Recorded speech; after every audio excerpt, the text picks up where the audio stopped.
You're listening to Why We Do What We Do.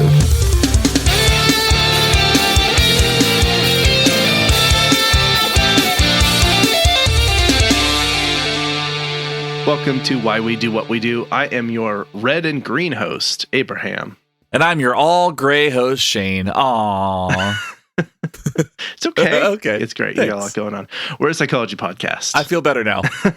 And we talk about all the things that we do as humans, and sometimes animals and other things, and sometimes what we have a little bit of difficulty doing might also be a thing. Yeah. And thank you for joining us. If you're here for the first time, then welcome. And if you're listening to this on the day in which it publishes, then just happy World Tourism Day. Yes, and also happy Ancestor Appreciation Day. You know, which is weird. My mom has been sending me a bunch of photos of like all my like old family that I never got to meet. It's been really interesting to go through and see like, oh, that's why I look the way I do. Mostly they're pictures of Bigfoot. I thought you'd mentioned being related to a president. I thought maybe it was just pictures of presidents. Just sending me textbooks, entries for Taft.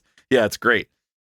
We have a couple of beverages. We got National Chocolate Milk Day and somewhat related National Crush a Can Day. So if you drink your chocolate milk from a can, then crush and recycle it afterward, I guess.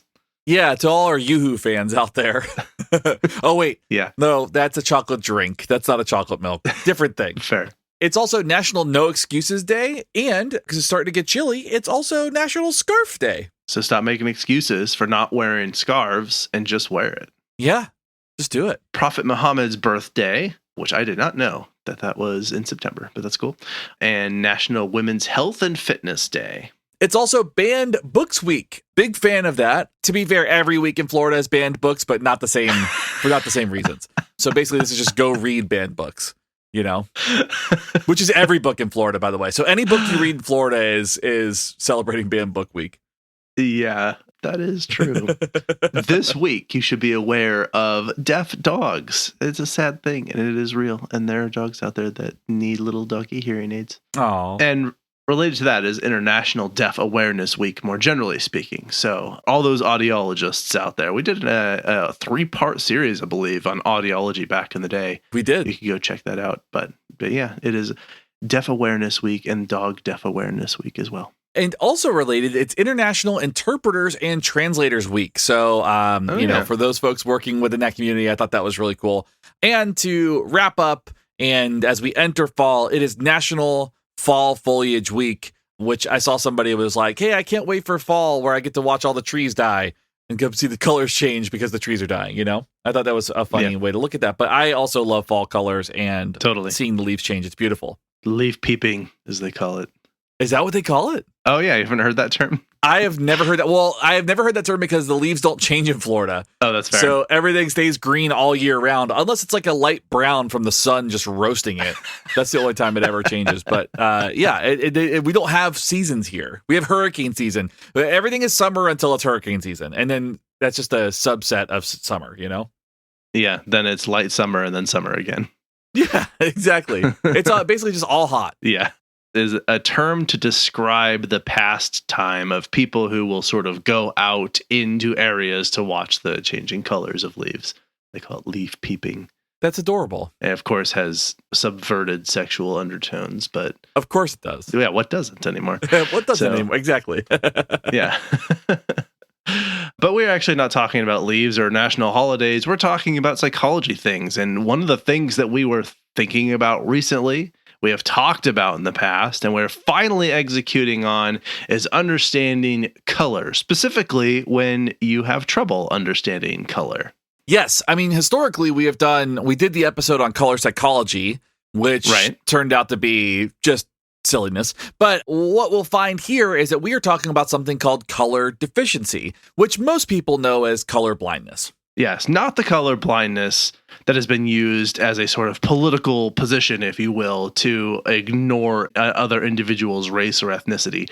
That is not the point of this episode. Probably an interesting discussion in and of itself, because we are now back at a place where people are debating the merits of political colorblindness with respect to people's race and ethnicity. Even though that argument had been gone for a while, we've been resurrecting our Confederate ghosts and giving them a microphone and a lot of power for some reason. Yeah. Somehow Stonewall Jackson is running for the Republican candidacy this year, so it's ridiculous. Yeah. So we're back at that, unfortunately, but we are not talking about that. For the purposes of this episode, we're only talking about color as it relates to the deficiency in our ability to perceive color for some folks.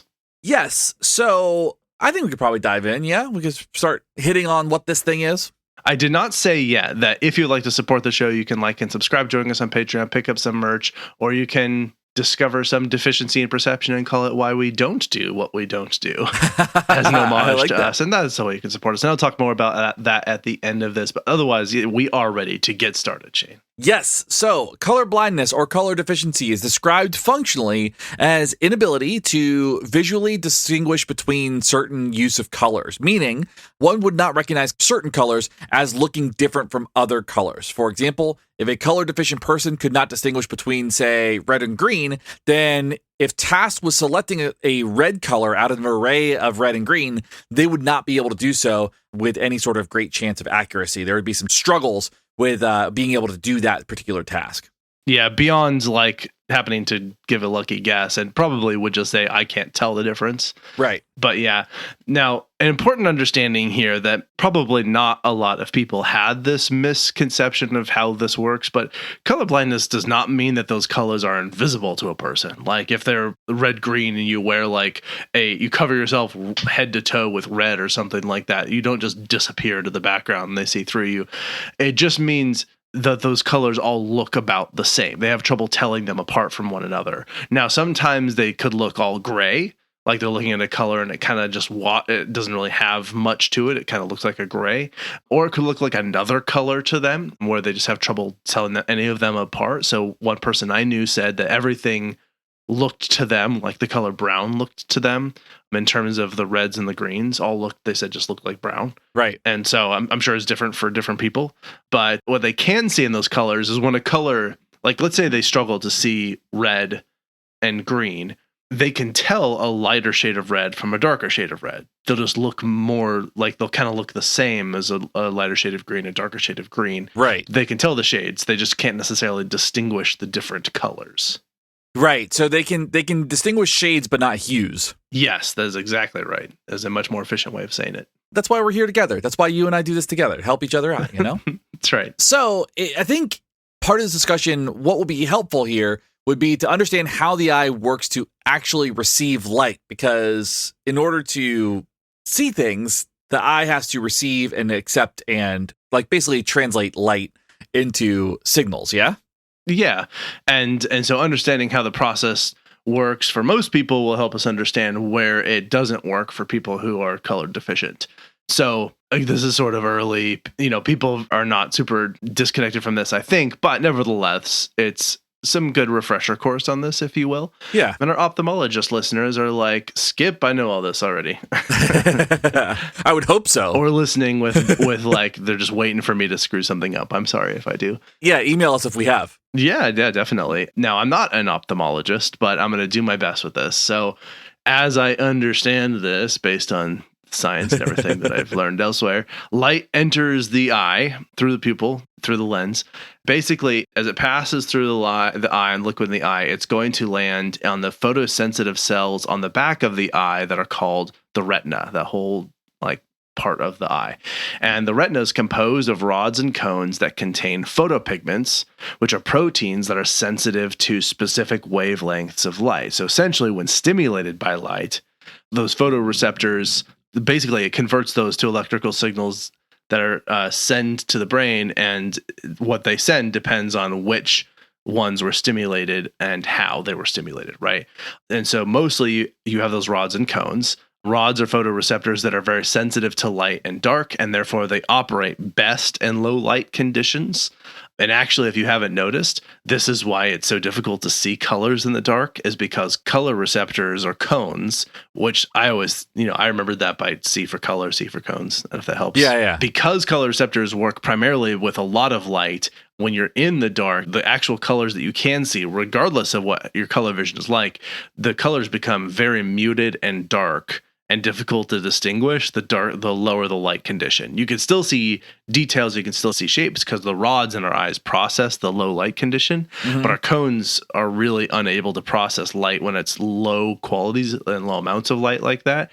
And so in the dark, most things look gray and black and whitish. With that being said, the classifications of color deficiency specifically are based around trichromatic perceptions of color, red, green, and blue. Kind of like when, I don't know if you did this when you were a kid, I definitely did this. You get really close to a TV and you see like those little red, green, and blue dots that make up like a television screen. A lot of times what you'll notice is like those colors make up the images. Like those are the things that the screen projects, right? It's like those three colors. Right, exactly. So this is why most people have what are called trichromacy, tri being 3. So the names are based on colors and type of deficiency. You've got proto, which is red, deutero, which is green, and trite, which is blue. And then anomaly, which means specifically in this space, there's a partial inability to perceive some of the 3 colors, or anopia, which is a complete inability to perceive one or more of the primary colors. Color cones essentially mimic each other, so it becomes difficult for signals to clearly indicate which wavelength is doing the stimulating, which means essentially you've got these cones, they are very similar, they copy one another, they do these things, and so it's really difficult to tell like which colors are being missed, which hues are being missed, unless somebody has a pretty significant or severe deficiency. Sometimes it gets a little bit messy. Right. And so, as you said, basically you can tell what colors, you would describe what color someone is deficient in perceiving with the name assigned to it. So if you heard the name assigned to it, you would then also be able to tell which colors were difficult. The most common type is deutan, and this is anomaly of the M wavelength or the M cone. And this is a red-green color deficiency. Specifically, people with deutan, or using the nomenclature we just described, deuteranomaly, would mean that this is color deficiency with having trouble seeing green.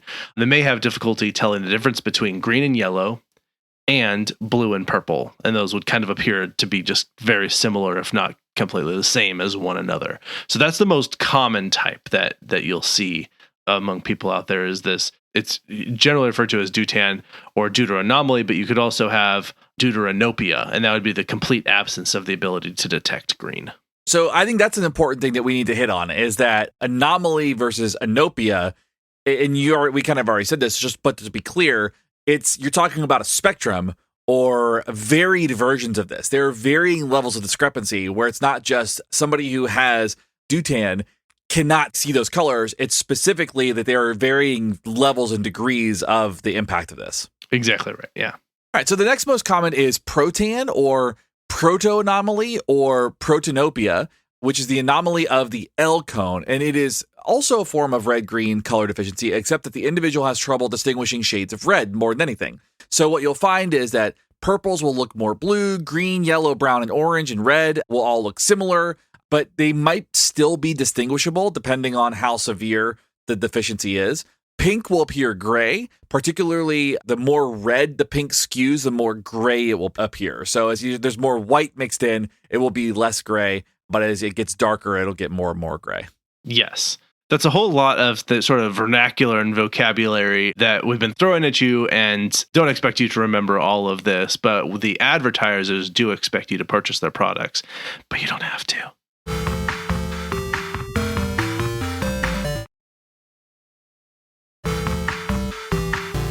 Okay, we've been talking about the different types of color deficiency that people experience. We have this deutan, deuter meaning green, and then protan, which is proto meaning red. And then appended to the end of those names, you have anomaly or anopia.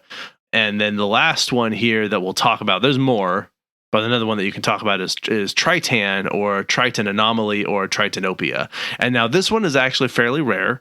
It is more commonly one that is actually one of the very few instances of color deficiency that's acquired. And most commonly, this is acquired with old age. And unlike most color deficiency, which we'll explain in a second, triton anomaly or tritanopia affect men and women at similar rates because, again, it's often more age-related than it is genetic. Right. And so Trite anomaly, as we mentioned, tri meaning blue. This is a yellow-blue color deficiency of the S cone cells. As you might have guessed, this is difficulty seeing the blue hues, having distinguishing blues from greens. Anything that has blue in it is going to look relatively indistinguishable. Right. One of the rarest forms of color deficiency besides those three is achromatopsia. Right. That sounds right. I mean, it's a lot of those words together. Right. Letters and sounds together. So this is the total absence of the ability to detect colors. So this does not mean that that person is completely blind. What this means is that the world is in very stark grays, like shades more than anything. Right. Literally none of the colors that are on that spectrum are seen. I found a really interesting website called Enchromia. And if you go to the website, the sort of banner at the top cycles through an image and what that image would look like with various types of the color deficiencies that we've just described. One of them being this sort of achromatopsia, or monochromacy is another way I've seen it described, where it looks like an Ansel Adams photo. Everything is just black and white and gray. But it's cool because it starts with like, here's a picture of this very colorful bird where you have a very colorful background. You got greens and reds and pinks and purples and blues and all kinds of stuff going on. And then as soon as you switch over to Dutan, all of a sudden you see mostly yellows and blues. And the rest of it's kind of got hues of that and or gray. Then you get to Protan, where you see mostly yellows and blues again, but it's skewed a lot more yellow. It's kind of bright yellow. Then you get into this Tritan. Everything where there is red looks red or sort of pinkish. Everything else looks sort of gray. And then finally that achromatopsia, which everything just you don't distinguish any colors, and everything looks black and white. Yeah, it's super fascinating. It was really helpful before we started the episode, going through that and seeing kind of what, like being able to kind of put a visual to those terms. Exactly. Yeah, that's how I felt. So I do think if you're interested in going to check it out, I thought it was really cool how they used that to sort of show what the differences are between them. So I thought it was a really, really nice tool that they had there. Most definitely. Yeah. Now, you might be wondering, I was wondering, so I assume that some people who are listening were wondering about the colors that contain some of the colors to which someone is deficient, right? So for instance, purple has blue and red in it. So what does purple look like for people with a Dutan color deficiency? And if you just as a help to recall, Dutan is that green color deficiency.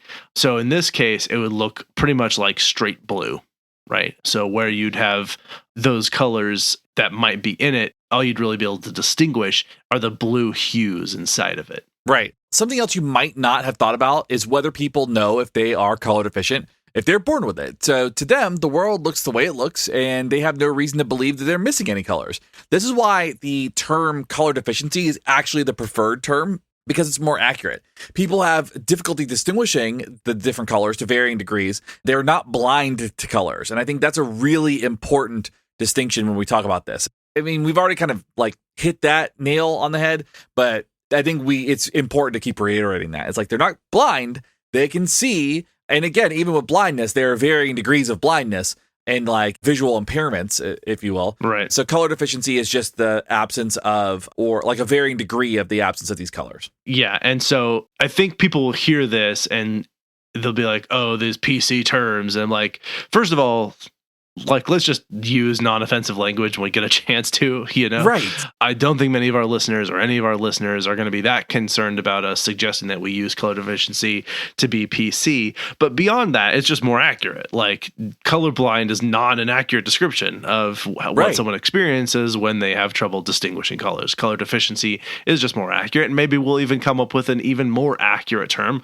The more we learn about this and the more we spend time talking about it and thinking about it, and we'll have even better language for describing it. And language evolves as our understanding of the universe evolves. And so, like, accept it. We're on a treadmill of things that they come and they go. Right. And when you think about the term deficiency in general, think about when else it's used, right? Like, I have an iron deficiency, let's say. Yeah. That doesn't mean I have no iron. It just means I have less iron than is considered the standard. Right. And that's really what color deficiency is. I see less of that color than what is commonly accepted as like what most people experience. You know, you made a joke in a previous episode about not eating rocks, and now I'm thinking that maybe you should to get that iron up. I probably suck on a couple of rocks or two. I think I'd be probably do me some good.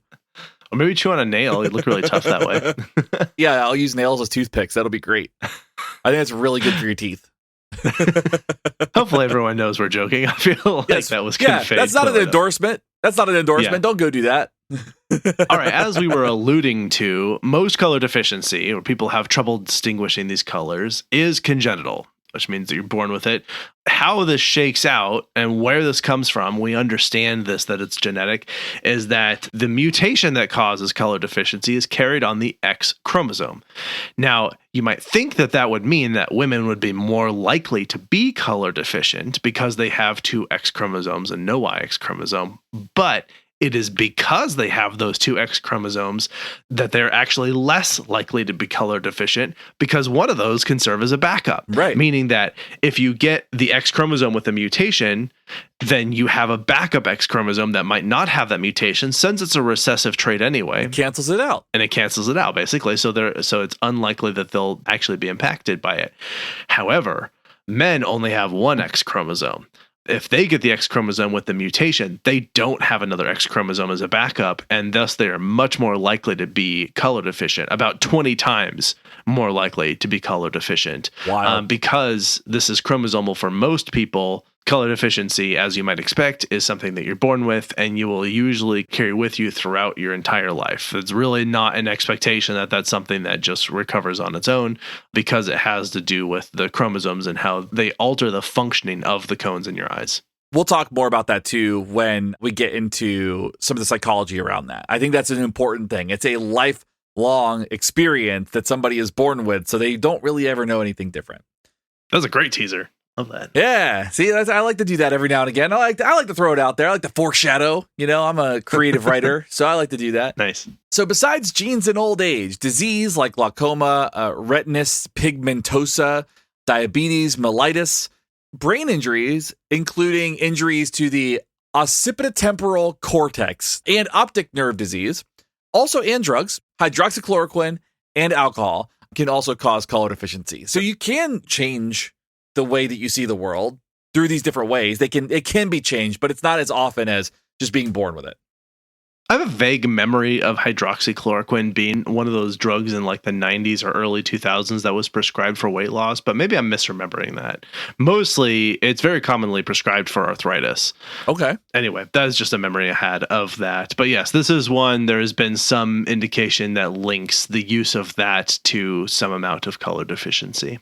I appreciate that your memory of the 90s includes whether or not a drug was used for weight loss, and my memory of the 90s includes the Skip It. I remember the Skip It. Two very different perspectives on the 90s. It's funny to think about. This is such a side tangent, but I was thinking about the fact that, like, is it still the case? I mean, you've got kids, so maybe you know, but is it still the case that there's like, this is the hot new toy of the year type thing that comes out of it? Yes. Because I was like, it feels like with iPads and iPhones and like all these technological gadgets that like most new things are like digital. To me, it seemed like there wasn't still this trend of like, here's the big toy this year for Christmas shopping. But it seems like you're saying that is still the case. Yeah, it is. It's not nearly as bad as like, Turbo Man. It is one of those things where it does still come up and it can be difficult to find some toy. It's like it might be a dinosaur where you literally crack the egg and a dinosaur plushie's in it or whatever it is. Like right now, all the Ninja Turtle toys that are out are like flying off the shelves. Like people are obsessed with it right now. So it really just depends. That tracks. Got it. Yeah. Anyway. That's not what we're talking about. We're actually talking about psychology, and we were that's true tangentially talking. No, it's not tangential. Like this is a part of human perception that is a critical part of psychology. But nevertheless, often people, when they think of psychology, they're thinking more about specifically personality and human behavior and trends and people's actions and that sort of thing. So we're moving now to understanding and talking about the extent to which we should expect, if at all, how color might impact someone's behavior. Right. The fact that people may not know for a while that they have color perception deficiency indicates that colors have no inherent emotional properties, which goes back to our color psychology episode a little bit. Right. And little to no cognitive meaning.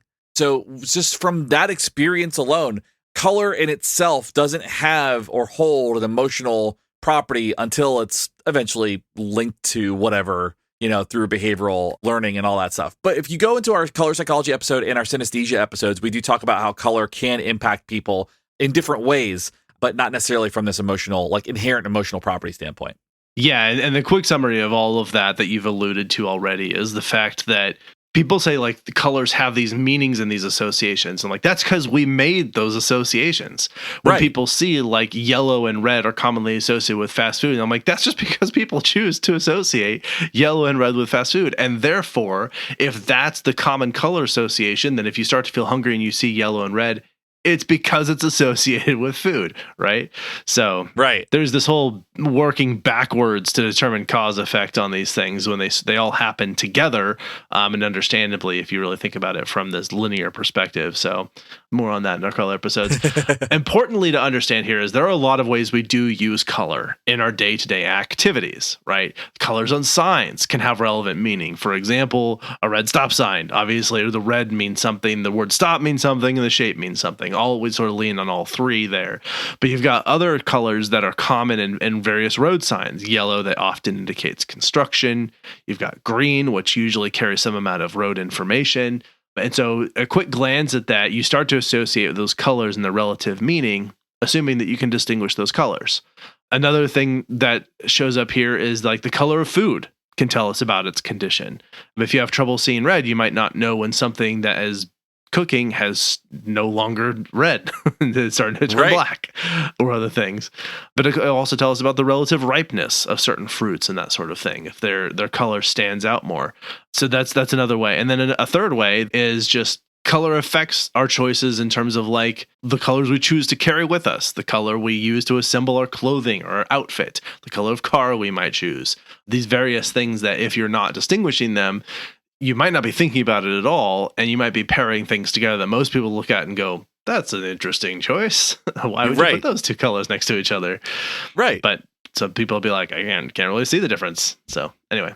I had a manager who had a severe color deficiency, and he would go to the stores and he would just pick out outfits from mannequins because he knew that the mannequin itself would have an outfit that matched. It wouldn't be something really ridiculous or like off-putting. So whenever he would pick out clothes, he would always go pick out clothing that was from a mannequin if he needed to pick out a matching set. That makes a lot of sense. Yeah. Yeah. One thing that's really nice about the discussion around color is that this is an audio medium, so we don't have to worry about color so much. True. So when you listen to ads, they don't really talk about color that much. So here are some ads that will probably lack in color as well.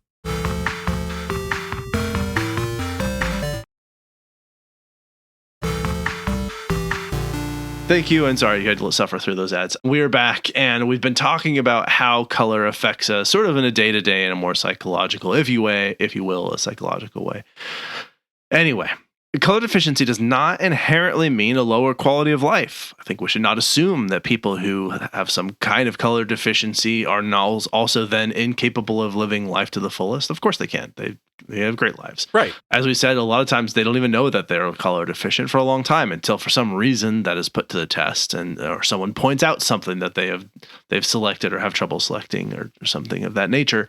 And then it becomes apparent. But otherwise, we should certainly expect that they can live those full lives. Right. But many people do not understand the extent to which that people who are not color deficient will depend on and use colors. And this can make the world a little more difficult for people to navigate when they have trouble telling some of those colors apart. People will sort of inherently, they might put red and green text together on something, and that just becomes a washed out mess for someone who's trying to tell those things apart, right? Right. And it can be really difficult to tell the various gradients of things that are supposed to represent colors, and they have trouble telling what those are. So colors are used in a lot of different ways to communicate things. And so if people are doing that, then it'll be difficult for people who have deficiency in discriminating colors to participate meaningfully in those communications.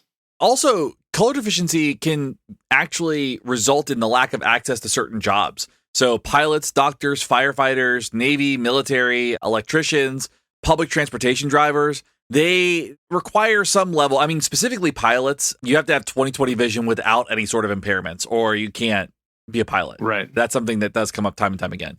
To be clear, though, with many of those jobs, altering the practice of how colors are used could open those jobs up to people with color deficiency. So a lot of times those jobs are set up and built to use color in different ways, but it might not be necessary in a lot of places. So I think that's kind of an important thing to remember. I think, the electrician one really stands out to me. Is like, I presume, I didn't check this out, but I presume that the reason an electrician is a difficult job for someone who's color deficient to be able to have, and maybe they're prevented from having, is because of the colors of wires.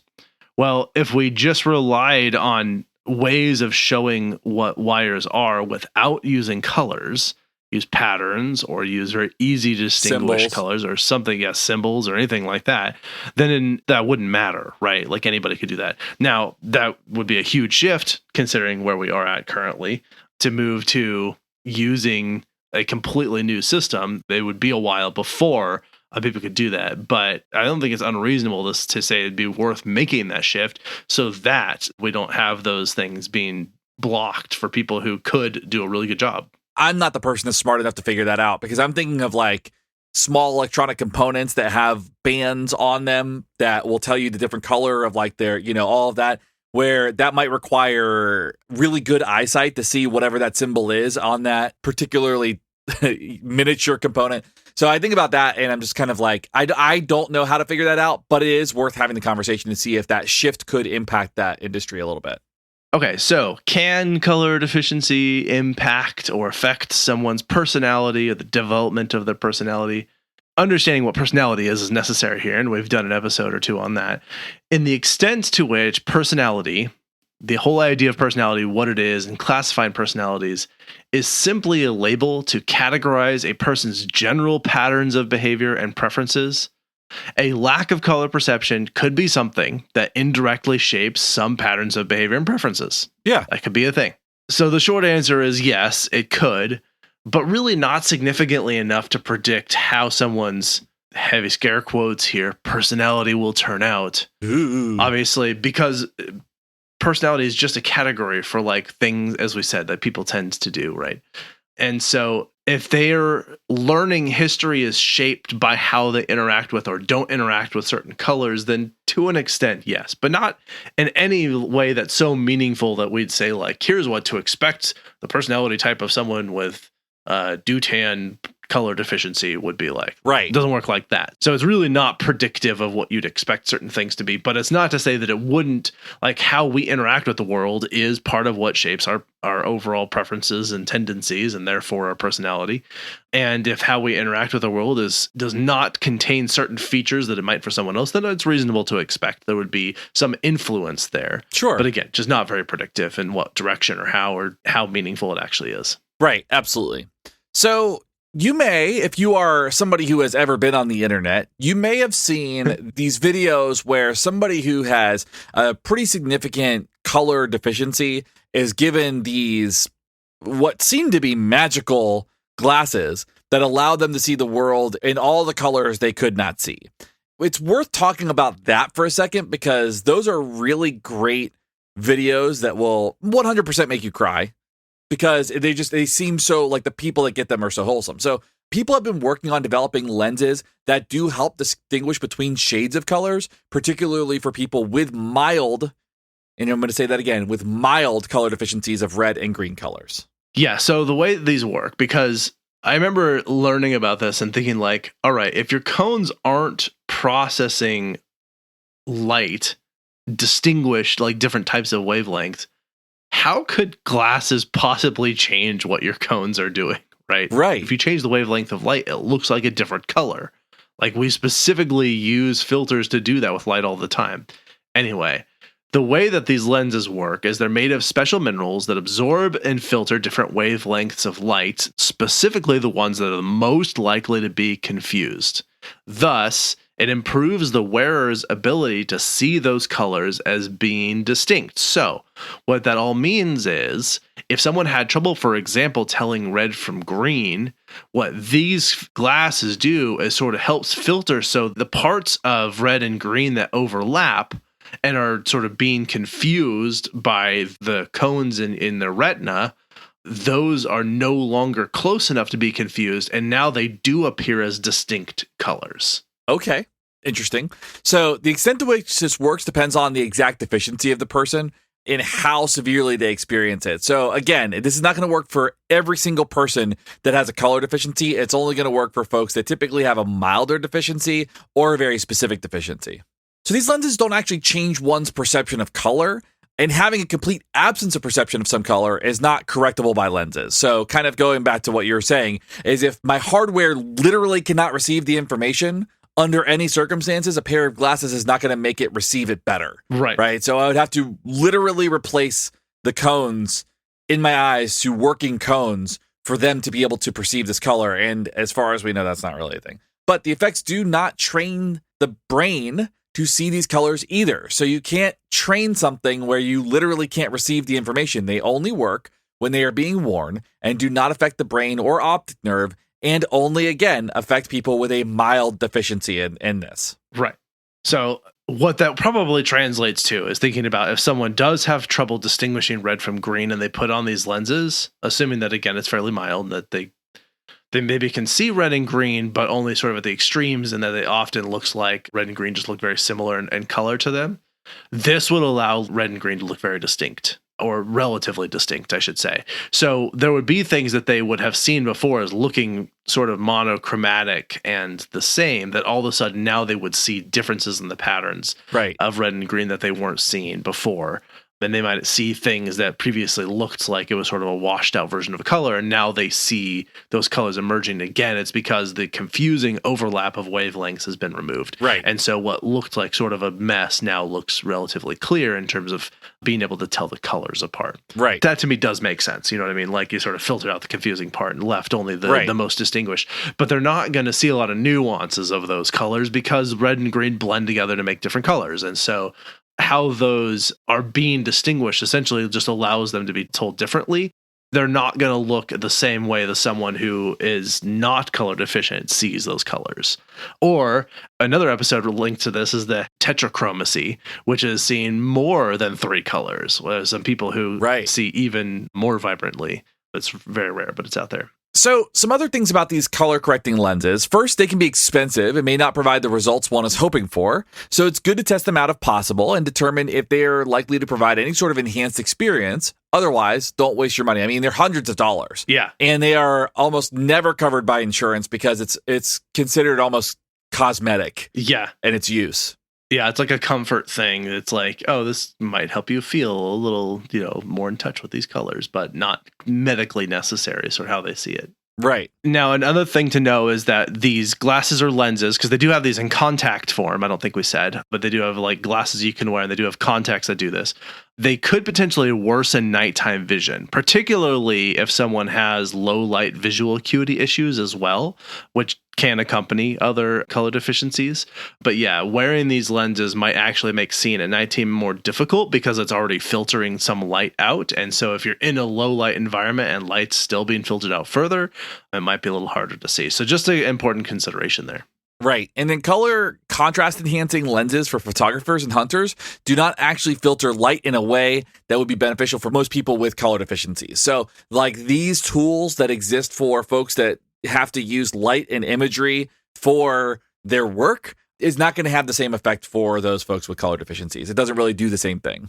Yeah, you might be like looking and saying like, well, I don't have to go to an ophthalmologist to get these prescribed color glasses. I can like just go to the, Cabela's and pick up some hunting colored contrast enhancing glasses. I'm like, it doesn't really work that way. Those are not designed to facilitate the distinctions in wavelengths that people are needing when they have color deficiency. Right. It's possible that like on accident, it might help some people, but I do not depend on it and I wouldn't waste your time really. No. Okay. Now, we do have some interesting tidbits after we do have some uninteresting ads.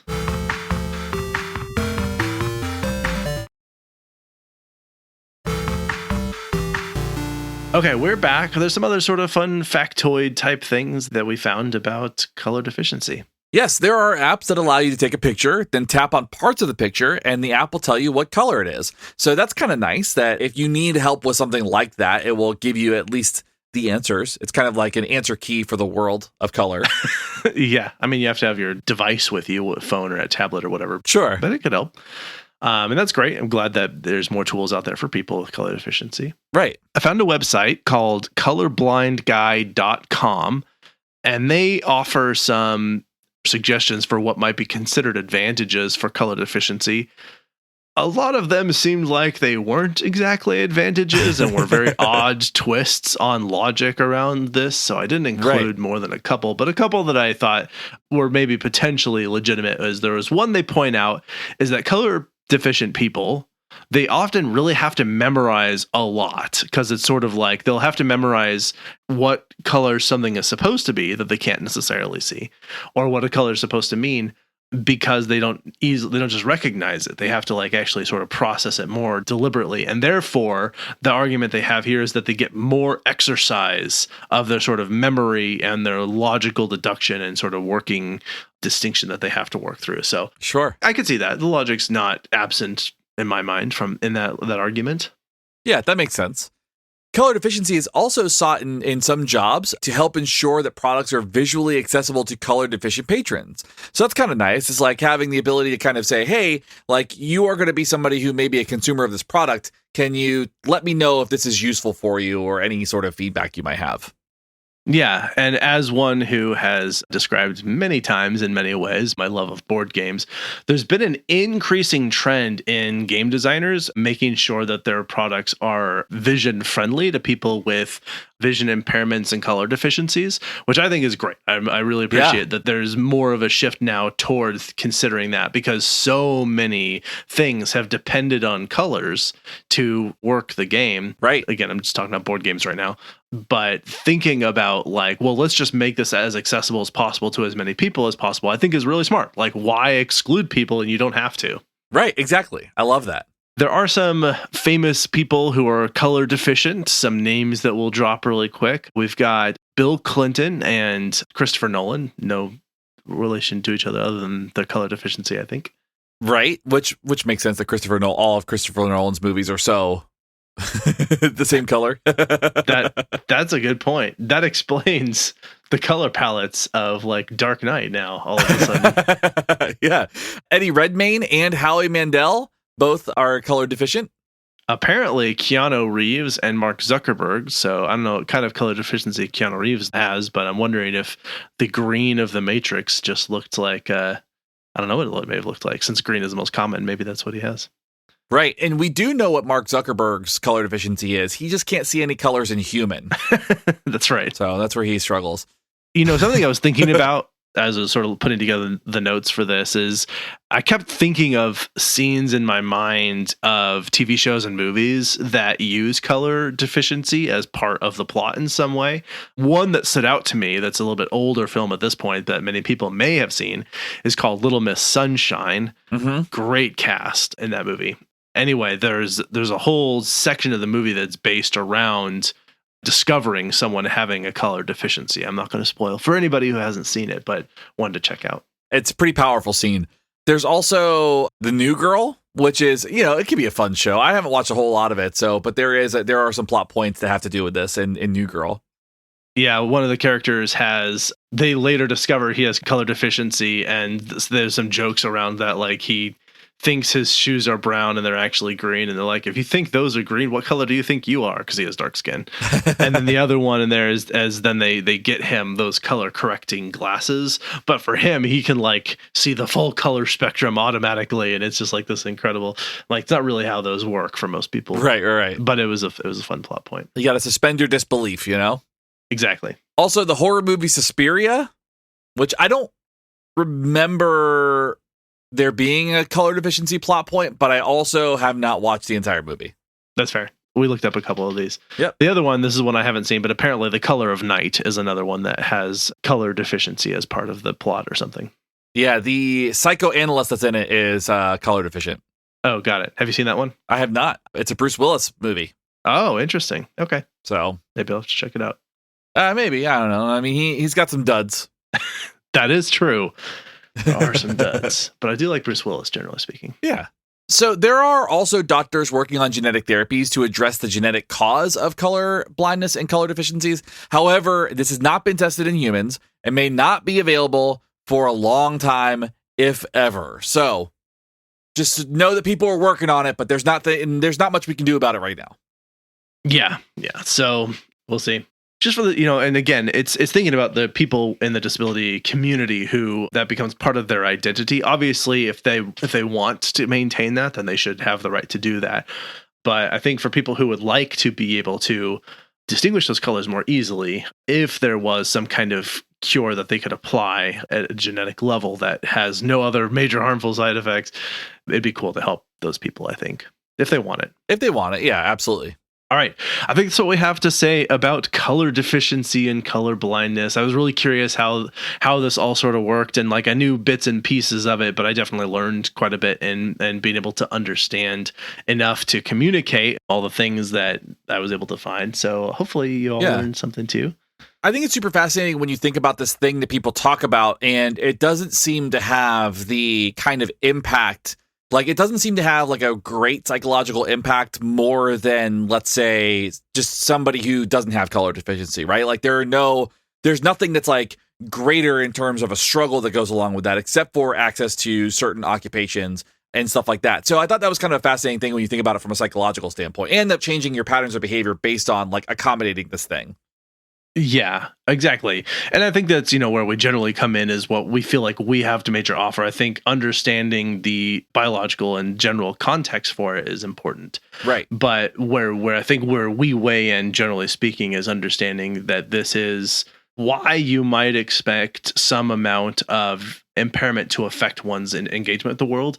And this one, I think, falls into the general category of impairment you would expect from things like other perceptual impairments, right? General visual impairments. If you have trouble smelling things, if you have trouble with hearing things, like those are other ways that we interact with the world. Now, vision and auditory impairments are relevant in the sense that those are used most commonly for communication, where smell isn't necessarily a major source of communication among us. Right. And so that's part of the reason I think we spend so much time in understanding and impacting and trying to develop therapies to help with those perception systems, is because they're related to our communication. We're a social organism, we're a social species. That's where we place a lot of value and premium on our ability to communicate with one another, and understandably so. I think that there's other things that are relevant to that we won't get into now, but yeah. I love it. Cool. Well, in case you're joining us for the first time, and even if you've been with us for a long time, then one of our segments of the show that I think is one of the most fun is we get to recommend some things. Sometimes it's like a thing. Sometimes it's like an activity. Sometimes it's something else. Yeah, sometimes it's a general philosophy. Exactly. But first, we need to acknowledge the people that help make this show happen, which is a group of amazing patrons. And you can become one of these people. If you do, I will say your name also, and it just gives you the warm fuzzies, or at least that's what I've been told. So I'd like to say thank you to Mike M, Megan, Layla, Mike T, Justin, Kim, Joshua, Brad, Stephanie, Olivia, Brian, and Ashley. Thank you all so much for your continued support and helping us do this show. You are just the best. Yes, you're so wonderful, and we appreciate you so much. Of course, my team of people, which writing and fact-checking from Shane and myself, editing and production from Justin, and our social media coordinator is Emma Wilson. Thank you to my team, without whom this would be a fool's errand. Could not do this. We're happy to be here. Cool. Well, thank you. And thank you for recording with me today, Shane. Of course, thank you everyone for listening. And now I think it is time for recommendations. Let's do it.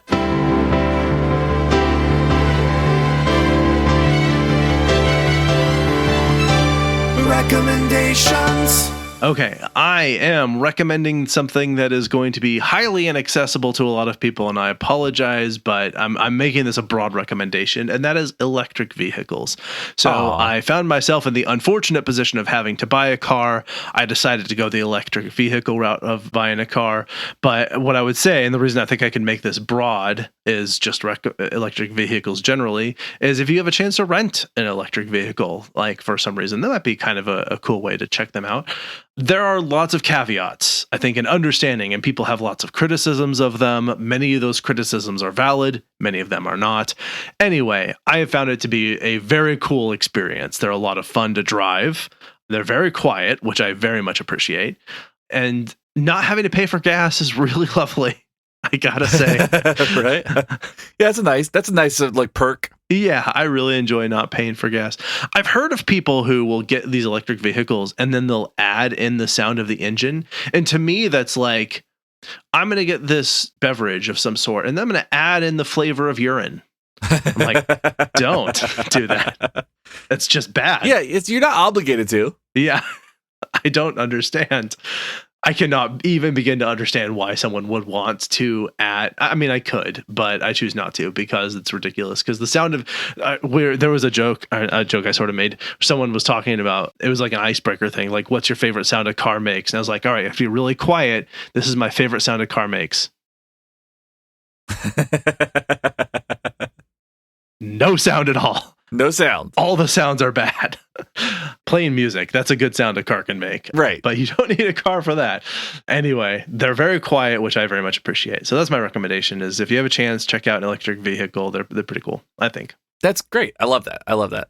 So my recommendation is a place. It's in Orlando. It's at the City Walk, which is the Universal kind of like their version of Disney Springs. It's like a shopping, like food kind of place. There's like a movie theater there, and like it butts up against both the theme parks, the Islands of Adventure and Universal Studios. One of the things they have there that's right next to the Hard Rock Cafe and the Hard Rock Live place is a place called the Toothsome Chocolate Emporium and Savory Feast Kitchen. Wow. Yeah, it's a mouthful, literally. So it's known for its desserts, but they have like a full kitchen that serves like, American style, like burgers, French fries, pasta, stuff like that. Sure. The thing about this place is it's all very over the top. It's a steampunk themed place that their mascot is like a steampunk robot that looks like he's from the movie Robots, if you are familiar with that, with Robin Williams. A little bit, yeah. So when you walk in, they have like these cases. On the left side, they have like their ice cream stuff, their milkshakes. They do these really crazy milkshakes, which I'll talk about.